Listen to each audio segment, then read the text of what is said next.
আমরা ভুলে যাইনি 2021 সালের পর থেকে আমাদের কর্মীদের ওপর কি নির্মম অত্যাচার হয়েছিল। তাদের বাড়িতে গিয়ে ঘরে ঢুকে ঢুকে মা বোনেদের প্রতি নির্মম অত্যাচার করা হয়েছিল, তাদেরকে ঘর ছাড়া করা হয়েছিল। তাদেরকে যে নির্মম অত্যাচার করা হয়েছিল, তারপরেও দাঁড়িয়ে 26-এ যে পরিবর্তন হয়েছে, 26-এ পরিবর্তন হওয়ার পরে আমাদের কর্মীরা ঘরে ঢুকে কারোর সাথে কোনো দ্বন্দ্বই জড়িত হয়নি। তৃণমূল কংগ্রেসের কোনো নেতৃত্ব কোনো কর্মীর সাথে অশান্তি করেনি। তাই আজকের মানুষকে বুঝতে হবে যে নওশাদ সিদ্দিকী একটাই কথা বলে, আদর্শের কথা।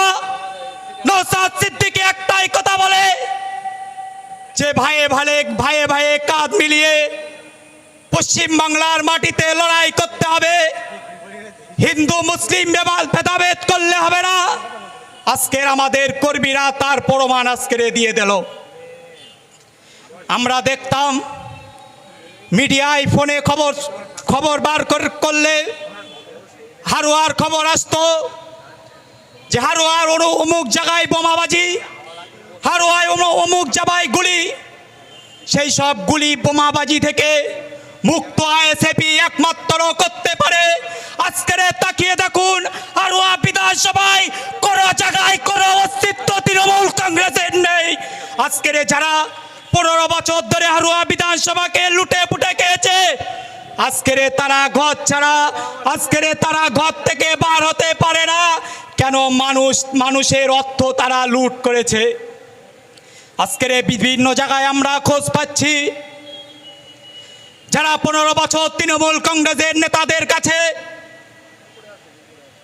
তাদের চাঁদাবাজির টাকাটা তুলে দিয়ে এসেছে, তাদের জমির ঘেরির নিজের টাকাটা তৃণমূল কংগ্রেসের নেতৃত্বর বাড়িতে তুলে দিয়ে এসেছে।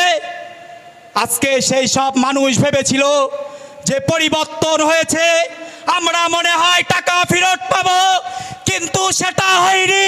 পরিবর্তন হয়েছে, পরিবর্তনের সাথে সাথে যারা তৃণমূল কংগ্রেস ছিল তারা জামাটা খুলে এখন বিজেপি হয়েছে।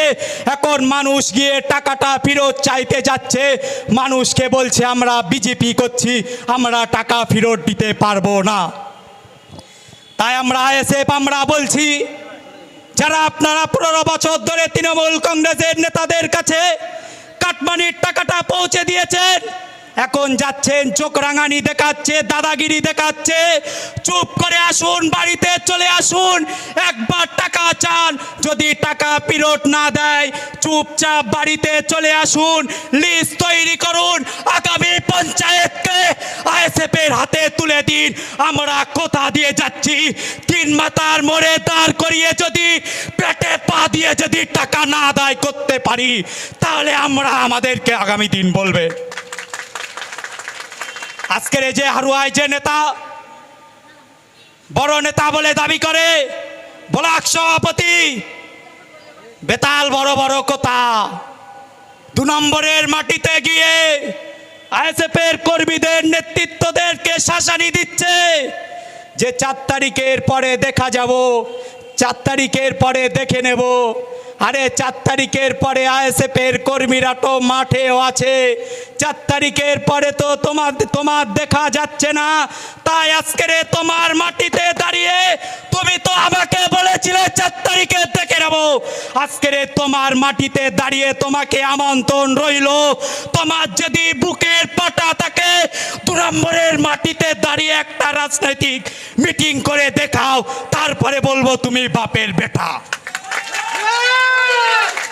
2 নম্বরের মাটিতে সারা জীবন ধরে তুমি তোলাবাজি করেছো, 2 নম্বরের মাটি মানুষের অর্থকে লুট করেছো।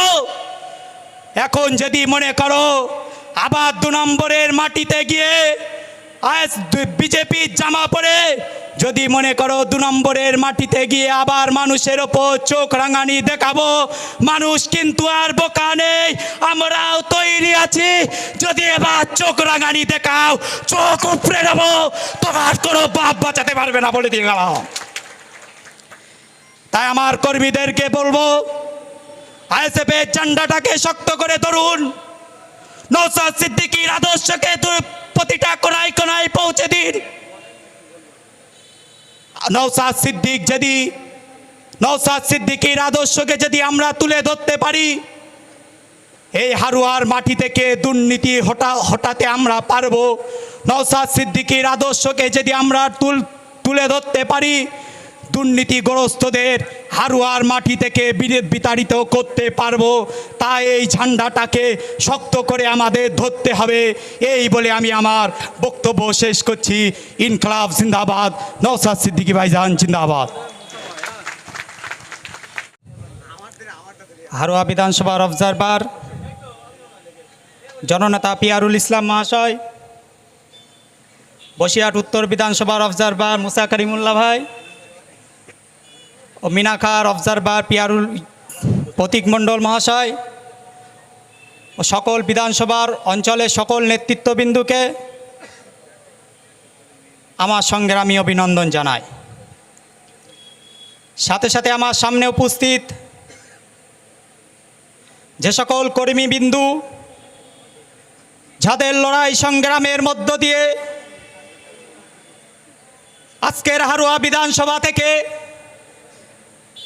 তৃণমূল কংগ্রেসের অস্তিত্ব, তৃণমূল কংগ্রেসের ঝান্ডাকে উড়িয়ে আজকের আইএসএফের ঝান্ডাকে প্রতিষ্ঠা করতে পেরেছি, সেই সকল কর্মীদেরকে আমার অন্তরের স্থল থেকে সংগ্রামী অভিনন্দন জানাই।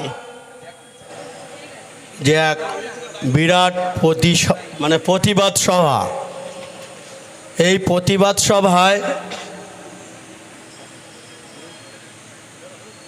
সঞ্চালক এবং মঞ্চে উপবিষ্ট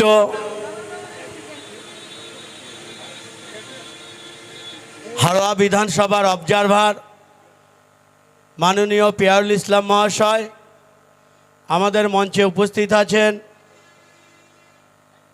মিনাখা বিধানসভার অবজারভার এবং তেনার আর একটা পরিচয় আছে, তিনি আন্তর্জাতিক রেফারি মাননীয় প্রতীক মণ্ডল মহাশয় সহ হাড়োহার এক ঝাঁক ইন্ডিয়ান সেকুলার ফ্রন্টের সৈনিক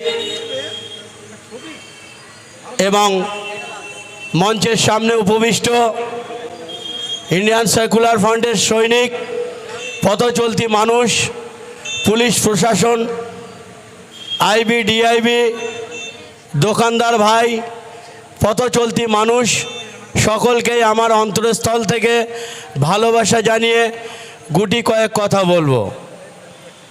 প্রিয় বন্ধুগণ, আপনারা জানেন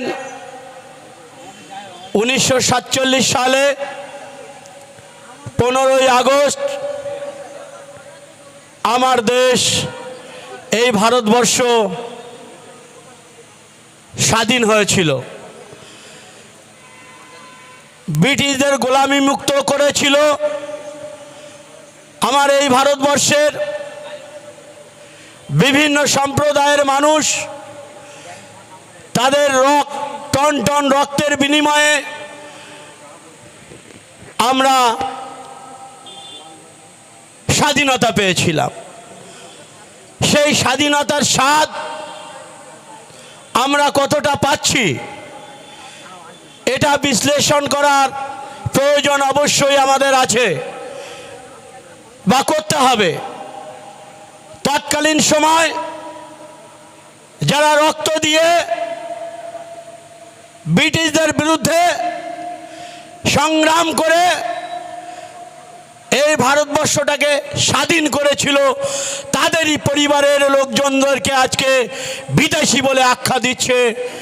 তৎকালীন সময় যারা ব্রিটিশদের পা চেটেছিল সেই শ্যামাপ্রসাদ মুখার্জির বংশধরেরা। এটা কি কখনো মানা যায়? এটা কখনোই মানা যাবে না, মানতে পারবো না। দেহে যতক্ষণ এক ফোঁটা রক্ত থাকবে।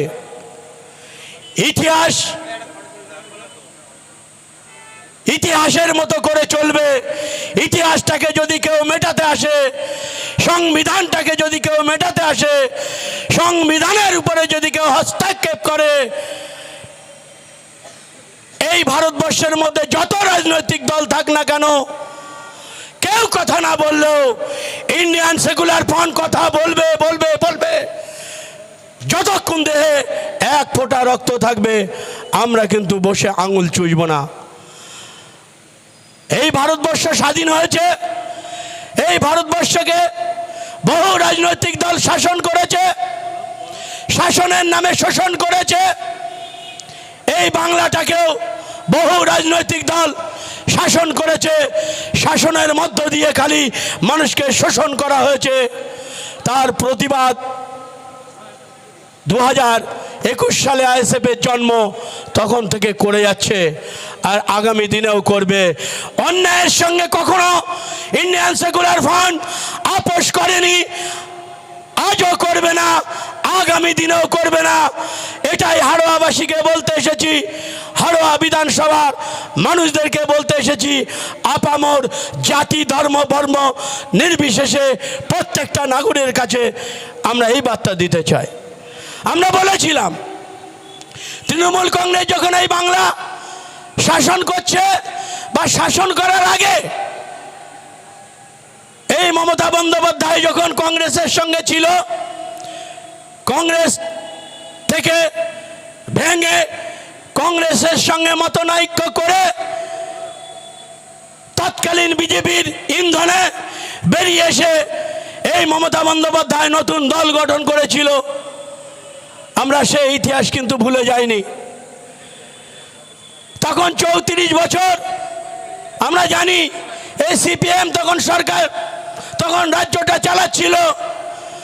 সেই 34 বছরের অপশাসনকে মেটানোর জন্য মমতা বন্দ্যোপাধ্যায় বিজেপির ইন্ধনে কংগ্রেস থেকে ভেঙে তৃণমূল কংগ্রেস তৈরি করে এই 34 বছরের অপশাসনকে মিটিয়ে দিয়ে 2011 সালে ক্ষমতায় এসেছিল। হ্যাঁ, 34 বছর এক জিনিস বাংলার মানুষের ভালো লাগছিল না।